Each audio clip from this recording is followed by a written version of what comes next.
कहते हैं कि जो जो कुछ हासिल हो जाए वो खाक के बराबर हो जाता है। आरजू भी, मंजिल भी, इश्क भी, मोहब्बत भी, सब कुछ ऐसा लगता है मिलने के बाद कि खाक है।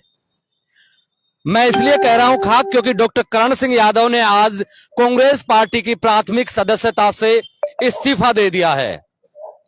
डॉक्टर करण सिंह यादव ने प्रेस कॉन्फ्रेंस करके क्या कहा और उसके मायने क्या है, इसके बारे में भी बताएंगे। दूसरी तरफ डॉक्टर किरोड़ी लाल मीणा के भाई जगमोहन मीणा, कहा जा रहा है कि भारतीय जनता पार्टी उनको टिकट देने के मूड में नहीं है क्योंकि डॉक्टर किरोड़ी लाल मीणा के भतीजे महुआ से विधायक है और डॉक्टर किरोड़ी लाल मीणा मंत्री हैं, तो उनके भाई को टिकट नहीं मिलेगा।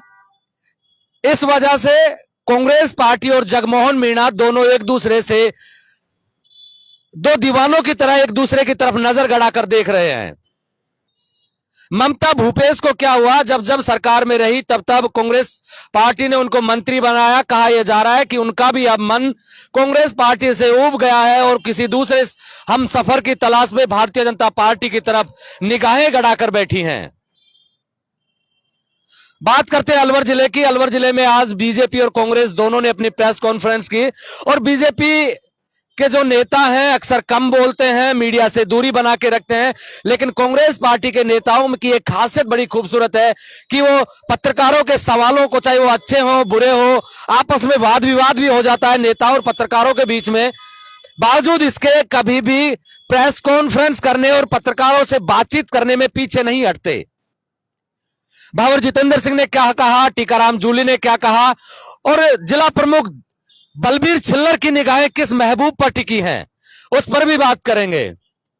सबसे पहले बात करते हैं अलवर जिले के सबसे चर्चित चेहरे डॉक्टर करण सिंह यादव की। अब पता नहीं इस उम्र में, 80 साल की उम्र में डॉक्टर करण सिंह को क्या सूझा कि एक सनम से रिश्ता तोड़ दूसरे महबूब की गोद में बैठने का सपना लिए बैठे हैं। 25 साल के राजनीतिक कैरियर को आज मैं दिन भर से तलाश करता रहा डॉक्टर करण सिंह के को, मुझे एक भी शख्स ऐसा नजर नहीं आया जिसको डॉक्टर करण सिंह यादव ने उंगली पकड़कर विधानसभा का रास्ता दिखाया हो। क्योंकि एक दौर था जब कांग्रेस पार्टी में डॉक्टर करण सिंह की तूती बोलती थी, जो उन्होंने चाहा वो किया, लेकिन एक दौर बदला और जितेंद्र सिंह का धीरे धीरे आधिपत्य बढ़ा। बावजूद इसके डॉक्टर करण सिंह की कांग्रेस पार्टी को हमेशा जरूरत रही और कांग्रेस पार्टी को भी डॉक्टर करण सिंह की जरूरत रही। दोनों की साथ चलने की आदत रही। लेकिन डॉक्टर करण सिंह यादव जब आज प्रेस कॉन्फ्रेंस में कुछ बोल रहे थे तो सुनिए उन्होंने क्या कहा। पत्रकारों ने पूछा कि युवा चेहरे को टिकट दिया है, इससे आपको क्या आपत्ति है, तो उन्होंने कहा कि उनको यही नहीं पता, एक चुनाव लड़े हैं, उनको यही नहीं पता कि 7 विधानसभाओं में कौन कार्यकर्ता है, किस तरीके से चुनाव जीता जाता है, किस तरीके से लड़ा जाता है। पत्रकार ये सवाल पूछने से रह गए को हो सकता है कि मेरी तरह याद भी नहीं आया हो कि डॉक्टर साहब जब आपको पार्टी ने पहली बार सांसद का, लोकसभा का टिकट दिया था तब आप भी बहरोड से दूसरी बार एमएलए बने थे। उससे पहले आपके पास भी कौन सा अनुभव था पूरे जिले में काम करने का। कह रहे थे कि बच्चे को टिकट दे दिया। डॉक्टर साहब जब आप चुनाव लड़ रहे थे तब आपकी भी उम्र तकरीबन 45 साल के आसपास रही होगी। डॉक्टर करण सिंह को न जाने क्या हो गया है। आज उन्होंने एक सबसे बड़ी बात जो कही कि राजमहल का जिक्र किया कि जिन राजाओं से कांग्रेस टकराती रही, जिन राजाओं के राज छीनकर कांग्रेस पार्टी ने लोकतंत्र स्थापित किया, आज वही टिकट बांट रहे हैं। बड़ी देर कर दी डॉक्टर साहब आपने ये याद करते हुए कि राजा टिकट बांट रहा है। डॉक्टर करण सिंह ने एक बात और कही कि जिस परिवार की गोली से गोडसे की हत्या की गई, ढलती उम्र के साथ में याददाश्त कम हो जाती है, हो सकता है कि कहना चाह रहे हो कि जिस परिवार की गोली से महात्मा गांधी की हत्या हुई हो, ऐसा कहना चाह रहे होंगे, लेकिन याददाश्त कमजोर है, उम्र का तगाजा होता है, तो हो सकता है कि बात भूल गए हो। लेकिन डॉक्टर करण सिंह ने शायद ये नई किताब पढ़ी है, क्योंकि जब से डॉक्टर करण सिंह कांग्रेस पार्टी में है तब से भंवर जितेंद्र भी पार्टी में है। राजाओं का इतिहास तब भी उन्हें मालूम था जो आज उन्हें याद है। ये बात तब भी उन्हें पता होगी कि किसकी गोली से कौन मरा था और कांग्रेस पार्टी कहां से चलती है, यह भी उन्हें पता होगा। लेकिन बने रहे पार्टी में, तब इन सब चीजों की याद क्यों नहीं आई। सवाल कई और भी है डॉक्टर करण सिंह के लिए। वो कह रहे थे कि अगर मुझे टिकट दिया जाता, अगर आपको टिकट दिया जाता तो इसकी क्या गारंटी थी कि आप जीत जाओगे। आपने संजय यादव के बारे में भी कहा था। मैं इसलिए कर रहा हूं क्योंकि नेताओं की, जनता इतनी भोली है कि कब भावनाओं में बह जाती है नेताओं के साथ में, अपने महबूब नेता की हर बात को स्वीकार करने लगती है, अपने महबूब नेता के हर कहे कथन को सत्य मान लेती है। मैं कुछ कुछ इसलिए बता रहा हूं ताकि जनता इन बातों को समझे। यही डॉक्टर करण सिंह यादव है, जब इनको 2018 में किशनगढ़ से चुनाव लड़ने का मौका मिला, जमानत जब्त करवा के आए थे, और जब मैंने इनसे पूछा कि आप किशनगढ़ चुनाव लड़ने क्यों गए, तो उन्होंने कहा था कि यह मुझसे मेरे जीवन की सबसे भारी भूल हो गई।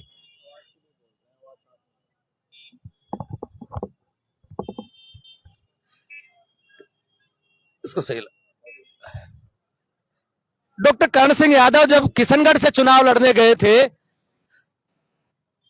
जमानत जब्त करवा के आए थे, पत्रकारों ने सवाल पूछा तो उन्होंने अपनी गलती को स्वीकार किया।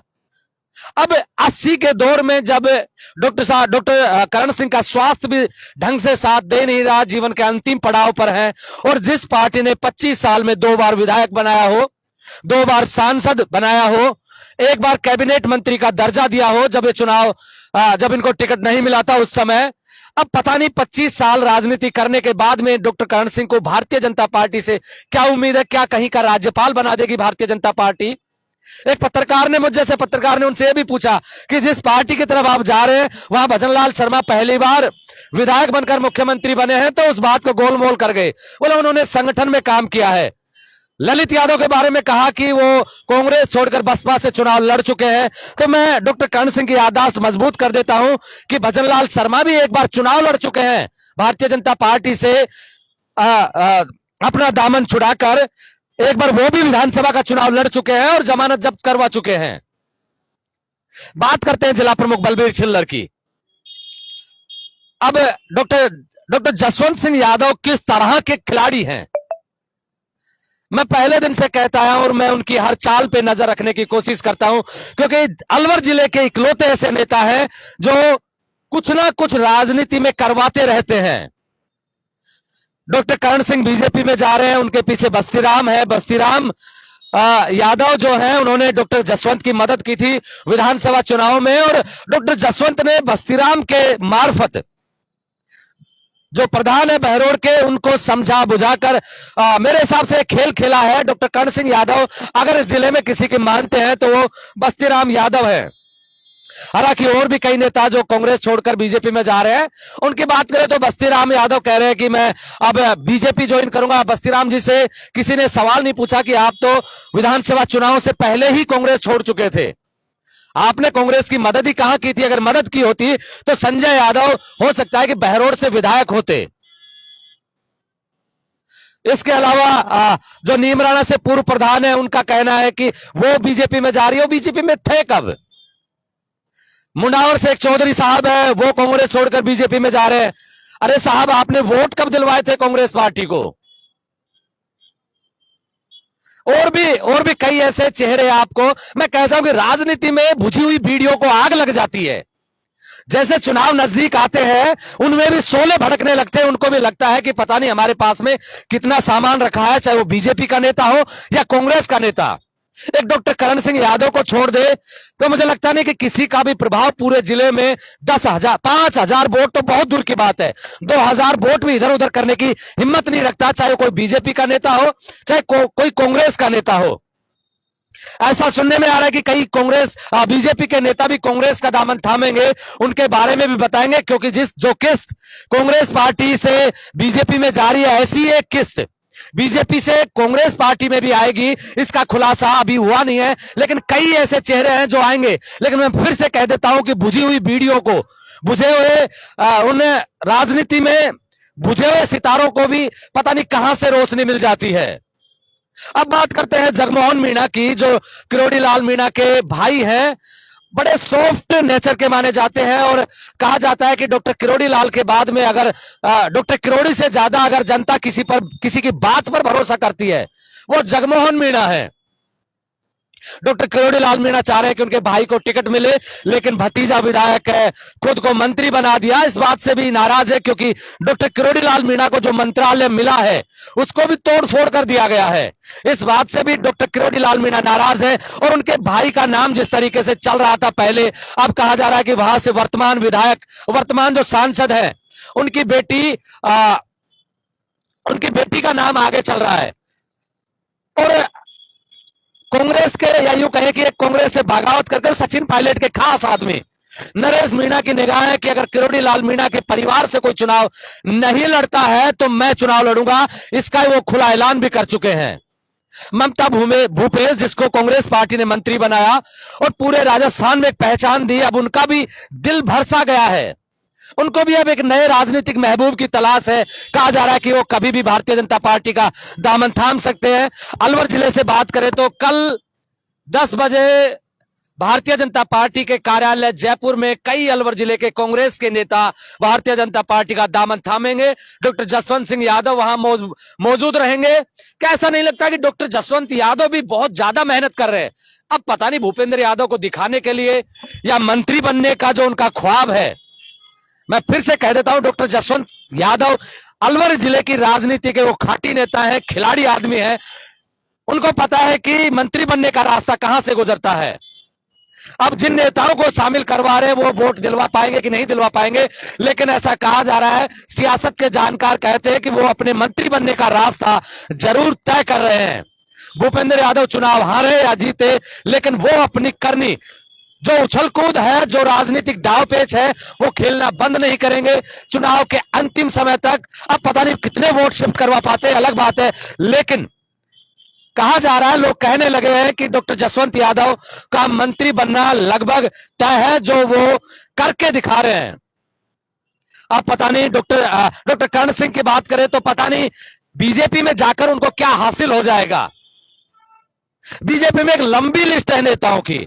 अब बताइए, बीजेपी बाबा बालकनाथ को मंत्री बनाएगी, डॉक्टर जसवंत को मंत्री बनाएगी, या भूपेंद्र यादव अपने अजीज रामेत यादव को किसी बोर्ड का मेंबर बनवाएंगे। और कई और नेता है जो अलवर जिले में बड़ा नाम रखते हैं यादव में। फिर डॉक्टर कर्ण सिंह यादव को ऐसा क्या मिलने वाला है भारतीय जनता पार्टी में जो उनकी छटपटाहट इतनी बढ़ गई कि उन्होंने कांग्रेस पार्टी का दामन ही छोड़ दिया। कांग्रेस पार्टी का अगर साथ छोड़ना था तो विधानसभा चुनाव में जिस तरीके से उन्होंने बगावत की थी, सोनिया गांधी के घर पे जाकर बैठे थे, उस समय छोड़नी चाहिए थी, लेकिन उस समय इसलिए नहीं छोड़ पाए, तब अपने लोगों के लिए टिकट चाहिए था डॉक्टर कर्ण सिंह को, तब इसलिए नहीं छोड़ पाए कि दबाव की राजनीति लोकसभा में काम आएगी और लोकसभा का टिकट ले मरेंगे। लेकिन डॉक्टर साहब की वो रणनीति फेल हुई। बड़ा आश्चर्य होता है, क्योंकि मैं फिर से कह देता हूं कि नेताओं के चाल देखे कि 25 साल तक जिस पार्टी के गीत गाते रहे, उस पार्टी का दामन छोड़ दिया सिर्फ इसलिए कि उनको खुद को टिकट नहीं मिला। एक व्यक्ति, एक शख्स अलवर जिले की राजनीति में ऐसा नहीं है जिसको उंगली पकड़कर डॉक्टर कर्ण सिंह यादव ने विधानसभा भेजा हो। अब कोई जाने की कोशिश करता है युवा चेहरा, तो डॉक्टर कर्ण सिंह यादव मन फुलाकर बैठ जाते हैं। अब पता नहीं भारतीय जनता पार्टी में किस तरीके का मान सम्मान रहेगा। कल भौर जितेंद्र सिंह कह रहे थे कि जो मान और सम्मान अपने घर में और अपनी पार्टी में मिलता है, वैसा मान और सम्मान दूसरी पार्टी और दूसरे घर में नहीं मिलता। अब पता नहीं डॉक्टर कर्ण सिंह यादव ये कब कहेंगे कि कांग्रेस छोड़ना मेरे जीवन की अंतिम गलती रही, क्योंकि इसके बाद में ना कोई चुनाव है जिसको डॉक्टर कर्ण सिंह को भारतीय जनता पार्टी चुनाव लड़वा सकती है, और ना कोई ऐसा पद बचता है, क्योंकि पद भी बचेंगे तो मैंने कई नाम गिनाए आपको। बाबा बालकनाथ का नाम बताया, डॉक्टर जसवंत, रामेत सिंह यादव, अगर यादव चेहरों की बात की जाए तो इनको कुछ पद दिलवाएंगे, या फिर डॉक्टर कर्ण सिंह यादव कुछ ले रहेंगे, ऐसा समय बीतने के साथ पता चलेगा। लेकिन नेताओं का ये अंदाज जनता को अब समझ जाना चाहिए, समझ में आना भी चाहिए, क्योंकि अगर डॉक्टर कर्ण सिंह उस समय इस्तीफा देते जब उनके खास जिनके लिए वो टिकट मांग रहे थे उनको टिकट नहीं मिला था। ऐसे ही अलवर और राजस्थान की राजनीतिक खबरें देखने के लिए आप बने रहे हमारे चैनल पर। आप देख रहे हैं ब्लैक एंड व्हाइट सच। मैं महेंद्र यादव। जय हिंद, जय भारत।